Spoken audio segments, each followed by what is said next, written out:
주님께서 여러분과 함께 마테오가 전한 거룩한 복음입니다. 주님 영광 받으소서. 그 무렵 예수님께서 베드로와 야고보와 그의 동생 요한만 따로 데리고 높은 산에 오르셨다. 그리고 그들 앞에서 모습이 변하셨는데 그분의 얼굴은 해처럼 빛나고 그분의 옷은 빛처럼 하얘졌다. 그때 모세와 엘리야가 그들 앞에 나타나 예수님과 이야기를 나누었다. 그러자 베드로가 나서서 예수님께 말하였다. 주님, 저희가 여기에서 지내면 좋겠습니다. 원하시면 제가 초막셋을 지어 하나는 주님께, 하나는 모세께, 또 하나는 엘리야께 드리겠습니다. 베드로가 말을 채 끝내기도 전에 빛나는 구름이 그들을 덮었다. 그리고 그 구름 속에서 이는 내가 사랑하는 아들, 내 마음에 드는 아들이니 너희는 그의 말을 들어라 하는 소리가 났다. 이 소리를 들은 제자들은 얼굴을 땅에 대고 엎드린 채 몹시 두려워하였다. 예수님께서 다가오시어 그들에게 손을 대시며 일어나라, 그리고 두려워하지 마라 하고 이르셨다. 그들의 눈을 들어보니 예수님 외에는 아무도 보이지 않았다. 그들이 산에서 내려올 때 예수님께서는 그들에게 사람의 아들이 죽은 이들 가운데에서 되살아날 때까지 지금 본 것을 아무에게도 말하지 마라 하고 명령하셨다. 주님의 말씀입니다. 그리스도님 찬미합니다. 사랑의 예수님, 오늘은 완연히 봄 날씨 같습니다. 봄이 오는 것 같고 느껴지는 그런 날입니다. 생각을 해보면 금세 몇 주 전에만 해도 춥다고 눈 온다고 그랬는데 참 재밌는 나라인 것 같기도 하고 몇 주 만에 금세 봄이 느껴지고, 그러면서 오늘은 뒤에서 그 생각을 했어요. 야, 오늘 이렇게 날도 좋은데 다들 놀러 안 가셨네 라고, 참 대견하시다 라고 생각을 하고 봤더니 아직 꽃이 안 피었죠. 더 따뜻해지고 꽃이 피면 이제 듬성듬성 또 빈자리가 나지 않을까, 그런 생각도 들고 하는 그런 사순제 2주일입니다. 사순제 2주일은 여러분들이 지난주에 우리 프란시스코 교황님 그 사순 담화문 보셨잖아요.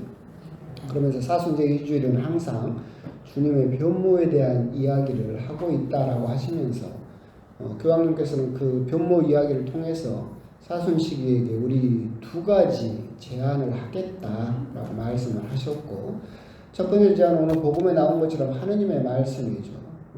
그의 말을 들어라. 그래서 사순시기 첫 번째는 좀 들어라. 뭐를 통해서 들어라? 성경을 통해서 들어라.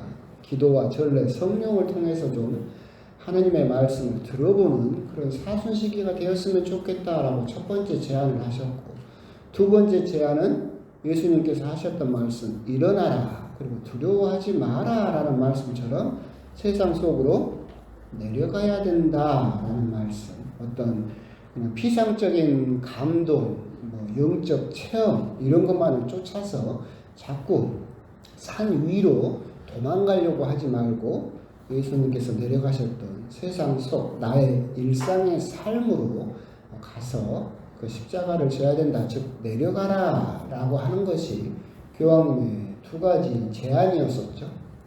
다 알고 계시죠? 네. 일부러 제가 안 물어봤어요. 다 아실 거라고 생각을 했어요. 사실 그게 오늘 복음의 핵심이고 끝입니다. 제가 뭐 교황님보다 더 나은 이야기를 할 수 있는 것은 아니고, 그런데도 이제 오늘 복음을 조금 다시 이야기를 하면, 거룩한 변모는 우리들에게 예수님께서 명확한 메시지를 전달해 주시는 겁니다. 뭐냐면 당신의 본 모습이 이렇다. 앞으로 내가 십자가를 지고 피를 흘리고 너희들이 보기에 비참한 한 인간의 패배인 것처럼 보이겠지만 본래의 나의 모습은 이렇다라고 하는 희망을 주시는 거죠. 그리고 또 그 모습을 통해서 나의 본래 모습이 무엇인지, 내가 부활하게 되면, 우리가 부활하게 되면 어떤 모습을 가지게 될 것인지를 미리 보여주시는 것이다. 결국 예수님의 변모는 우리들에게 희망을 주고자 하시는 거죠. 너희들의 고향, 너희들이 되돌아가야 할 본향은 이 세상이 아니다. 너희들은 나와 같이 그렇게 빛나고 하얀 본래의 너의 모습을 가지게 될 것이다 라고 하는 점, 우리들에게 희망을 주고자 하시는 것이 거룩한 변모의 가장 궁극적인 목적이지 않는가, 이제 그런 생각이 듭니다. 차근차근 이제 하나씩 보게 되면 그렇습니다. 복음을 이렇게 보게 되면 처음에 이야기를 하고 계시죠. 변모를 하시면서 베드로와 야고보와 그의 동생 요한만 따로 데리고 올라가십니다. 베드로와 야고보와 그의 동생 요한만 따로 데리고, 이 구절을 우리가 어디에서 다시 보냐면 겟세마니 동산에서 다시 봅니다. 예수님께서 겟세마니 동산에서 그 기도하실 때 다른 제자들은 올리브 동산에다 놔두고 똑같이 베드로와 야고보와 그의 동생 요한만 따로 데리고 기도를 하러 가십니다. 이 똑같은 구절을 거룩한 변모 때 만나고 겟세마니에서 다시 만나게 된다. 이것은 무슨 뜻입니까? 예수님의 부활, 변모라고 하는 부활과 예수님의 순환이 연결되어 있다라고 하는 겁니다. 증인이 같아요. 베드로와 야고보, 요한이라는 증인이 같다라고 하는 것은 변모라는 부활의 모습을 봤던 증인이 예수님의 피땀 흘리는 모습을 봤다라고 하는 것은, 즉 예수님의 순환과 부활이 서로 연결되어 있다. 이 점은 또한 우리들에게 말하는 것이 무엇이냐면 십자가 없는 부활은 없다라고 하는 것을 처음부터 우리들에게 알려주고 계시죠. 그리고 뒷부분을 보게 되면 모세와 엘리야가 그들 앞에 나타나, 모세는 구약의 율법을 상징하는 존재이고 엘리야는 구약의 예언서를 상징하는, 즉 모세와 엘리야와 함께 이야기를 하셨다라고 하는 것은 구약 성경 전체를 의미를 하죠. 그래서 구약 성경에 예언된 예수님의 순환과 부활에 대해서, 즉 신약 성경이 예수님의 말씀이 구약을 부정하는 것이 아니라 구약 성경과의 연결선상 안에서 예수님의 순환과 부활이 이루어지고 있다라고 하는 겁니다. 그리고 모세와 엘리야가 두 번째로 시사하는 것은 대표적으로 이 두 사람은 구약 성경에서 무덤이 없는 자입니다. 엘리야는 여러분도 아시는 것처럼 불마차를 타고 하늘로 올라갔죠. 승천했어요. 모세는 구약 성경에는 죽어서 묻혔다. 그렇지만 그 무덤이 어디 있는지 아무도 모른다라고 기록되어 있고, 그래서 유대인들은 자기들은 모세가 승천했다라고 믿었고, 그렇기 때문에 유대인들이 가진 그 외경 중에는 모세 승천기라는 책이 따로 있습니다. 즉 이스라엘 사람들, 유대인들은 모세 역시도 엘리야와 같이 하늘로 승천했다라고 생각을 했던 사람이고, 그렇기 때문에 모세와 엘리야는 구약 성경에서 대표적으로 무덤이 없는 자, 하늘로 승천한 자, 이 두 사람이 예수님과 함께 이야기를 나누고 있었다라고 하는 것은 의미하는 바가 예수님도 무덤이 없게 될 것이다. 무덤이 비어있게 될 것이다. 즉 예수님의 부활을 미리 이야기를 하고 있고, 나아가서 예수님의 승천까지도 함께 이야기를 하고 있다. 이것이 거룩한 변모의 기본적인 분위기, 기본적인 구도에 대한 설명입니다.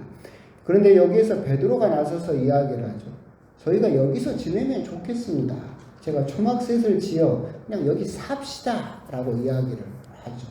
예수님께서는 앞부분부터 계속해서 끝까지 십자가 없는 부활은 없다. 즉 예수님께서 이 산에서 거룩한 변모를 보이시지만 산 아래에서 기다리고 있는 현실은 처천하죠. 하얗게 빛나던 옷은 채찍질을 맞고 사람들에게 짓밟혀서 피로 범벅이 될 것이고, 하얗게 빛나던 그 얼굴은 가시관을 쓰고 사람들에게 또 순환을 받아서 피로 범벅이 될 겁니다. 현실은 저 산 아래만 내려가면 나를 기다리고 있는 현실은 처참하고 고통스럽기 그지없습니다. 그래서 베드로는 차라리 뭐 어쩌게 하자는 겁니까? 내려가지 맙시다. 그냥 여기 삽시다. 라고 이야기를 하고 있고. 그래서 예수님께서 그럼에도 불구하고 일어나라. 내려가자. 라고 이야기를 하십니다. 우리 역시도 그런 마음이 많이 들죠. 나를 기다리고 있는 현실, 일상에 있는 고통들 만나기 힘들어요. 피하고 싶어요. 차라리 그냥 솔직히 말하면 미사 안 끝나고 여기서 계속 미사 드리면 좋겠어요? 그것도 지루할 일이긴 한데 그런 이렇게 막 이런 속에 그냥 계속 있고 싶다. 그냥 그렇게 생각을 할 때가 많이 있죠. 그래서 이제 저희 어머니도 가끔 옛날에는 그런 말씀을 하셨어요. 저희 아버지하고 한판 하고 나왔어요. 아이고 수년아 될걸. 아이고 나도 젊을 때 수년아 돼볼걸. 이렇게 말씀을 하십니다. 수녀님은 걱정이 없을까요? 수녀님은 십자가가 없나요? 다 있어요. 여러분들이 보기에 이 본당시 뭐 맨날 탱자탱자 놀고 뭐 별 걱정도 없는 것 같죠? 아니요. 다 각자만의 현실이 있고 다 각자만의 산 아래가 있고 다 각자만의 십자가가 있어요. 그 십자가는 다른 사람이 져주지 못하고 오직 나만이 질 수 있는 그 십자가. 그 십자가를 피한다고 해서 계속 산 위에만 머무른다라고 한다면 베드로는 결코 부활에 이르지 못하게 된다. 피상적인 자기 만족에만 머무른 채 그것이 끝나버리게 된다. 결국 우리들은 오늘 거룩한 변모를 통해서 우리들의 본 모습에 대한 희망을 가지기도 하지만 우리가 정말 잊지 말아야 될 것은 산 아래에서 기다리고 있는 현실은 처참하지만 그 산 아래로 내려가서 십자가의 길을 걷지 않으면 부활에 결코 이룰 수 없다. 십자가 없는 부활은 없다라고 하는 것을 우리들은 항상 기억을 해야 된다. 그런 이야기를 하게 되면 여러분들은 다 알고 있죠? 다 알아요. 그럼에도 불구하고 우리들은 산 위에 그냥 머물고 싶다라는 그런 생각을 할 때가 많이 있죠. 그런 유혹에 우리는 넘어가면 안 된다. 조보에도 잠깐 실었지만 우리 개신교에서는 참 중요하게 생각하는 것 중에 하나가 야베스의 기도라는 게 있습니다. 야베스라고 들어봤어요? 우리 가톨릭 신자들은 거의 몰라요. 근데 개신교에서는 엄청 중요한 사람이에요. 우리들은 들어본 적도 없는 사람인데 이 사람은 이제 역대기를 보게 되면 그냥 한 2줄로 끝납니다. 이름 하나 나오고 끝나요. 근데 이 야베스가 하느님에게 기도를 해요. 기도를 하는데 뭐라고 기도를 하냐면 내 땅이 넓어지게 해주고 나를 고통에 당하지 않게 해주고 재앙으로부터 나를 지켜주십시오 라고 기도를 하니까 하느님이 그 기도를 들어줬다 라고 딱 2줄로. 여러분들은 그래서 그 들어본 적도 없잖아요. 근데 개신교 신자들은 뭐예요? 엄청 중요한 말이에요. 그래가지고 막 액자를 만들고 걸어놓고 성령 부흥성회를 하면서 야베스의 축복을 주겠다 하면서 엄청 중요하게 생각했죠. 뭐예요? 땅을 넓혀주겠다. 고통을 당하지 않게 해주겠다. 재앙으로부터 지켜주겠다. 어디에서? 여기서. 그게 바로 십자가 없는 고통은 알고 있지만 나는 여전히 어디서 살고 싶다? 산 위에서 살고 싶다. 고통당하기 싫다. 십자가 걷기 싫다. 우리나라에서 아주 유명한 돌아가신 그 목사님이 계시죠. 순복음교회를 만든 조용기 목사가 계시는데 돌아가셨잖아요. 그분이 아시아에서 제일 큰 순복음교회를 여의도에 만들었어요. 그 여의도 교회는 당연히 물론 역사적인 제2차 세대이고 강남 개발과 맞물리면서 여러 가지 사회적인 것이 있었지만 그럼에도 불구하고 순복음교회를 그렇게 크게 지을 수 있었던 것은 조용기 목사의 대표적인 주장이 있었어요. 뭐냐면 삼박자 축복. 조용기 목사는 이 삼박자 축복을 가지고 순복음교회를 만들었어요. 3가지 축복을 주겠다. 내가 첫 번째 돈 많이 벌게 해주겠다. 2번째 건강하게 해주겠다. 3번째 하나님의 은총을 주겠다. 삼박자 다 갖췄네. 이 세상에 살면서 하나님의 은총도 받고 돈도 많이 벌고 건강도 하고 더 이상 뭐 필요해요? 그러니까 그렇게 돼요. 잘 생각을 해요. 예수님이 언제 그런 약속을 했어요? 그런 약속을 한 적이 없어요. 이게 대표적으로 십자가 없는 부활은 없다라는 것을 알기는 알아요. 하지만 여전히 어디 머물고 싶어요? 산에. 실제로 십자가는 지기 싫어요. 이걸 우리들은 정말 조심해야 됩니다. 심지어는 또 어떤 목사님은 TV 나와서 책으로도 썼어요. 뭐라고 책을 썼냐면 자기가 교회를 개척했는데 신자가 너무 없어. 그래가지고 너무 안 되는 거야. 그래서 산에 자살하러 올라갔대요. 목사님이 자살하러 올라간 것도 이상하긴 한데 갔대요. 근데 그 산 위에서 하느님이 응답을 해줬대요. 내가 네 교회를 크게 만들어 주겠다. 그래가지고 희망을 가지고 내려와서 열심히 살았더니 지금처럼 의리의리한 교회를 가지고 내가 돈을 많이 벌게 됐다. 그럼 여러분들 뭐라고 해야 돼요? 아멘 할렐루야를 해야지. 그죠? 이게 대표적인 산 위에서 계속 머물고자 하는 유혹이에요. 계속해서 이 말씀을 드리는 이유는 뭐냐면 여러분도 신앙생활을 하면서 계속해서 들었기 때문에 십자가 없는 부활은 없다 알아요. 하지만 기도 내용을 보게 되면 땅 넓게 해주십시오. 고통당하지 않게 해주십시오. 재앙을 안 당하게 피하게 해주십시오. 건강하게 해주십시오. 돈 많이 벌게 해주십시오. 더불어서 하느님의 은총도 주십시오. 이러게 되면 우리들은 산 아래로 내려간 것이 여전히 베드로와 같이 초막셋을 지고 그냥 여기 삽시다 라고 이야기를 하는 것과 같다. 근데 중요한 것은 산 아래로 내려오지 않으면 부활도 없다. 산 위에는 그냥 헛된 부활만이 있을 뿐이고 그냥 스쳐 지나가는 영광만이 있을 뿐이지 참된 부활에 이를 수는 없다라고 하는 것을 우리들은 기억하실 필요가 있겠다. 그래서 거룩한 변모 때 핵심은 우리의 본 모습이 어쩌다라고 하는 것, 그 희망이 핵심이긴 하지만 거룩한 변모를 묵상하시면서 정말 나는 산 아래로 내려갔는가? 산 아래를 내려갔다라고 내려가야 한다라고 생각을 하지만 사실 나의 기도 내용이나 나의 신앙생활은 아직도 초막셋을 짓고 그냥 산 위로 도망가려고 하는 그런 신앙생활을 원하고 있고 또한 살고 있는 것은 아닌가 그런 부분에 대해서 한번 곰곰이 묵상을 해 보셨으면 좋겠습니다. 아멘.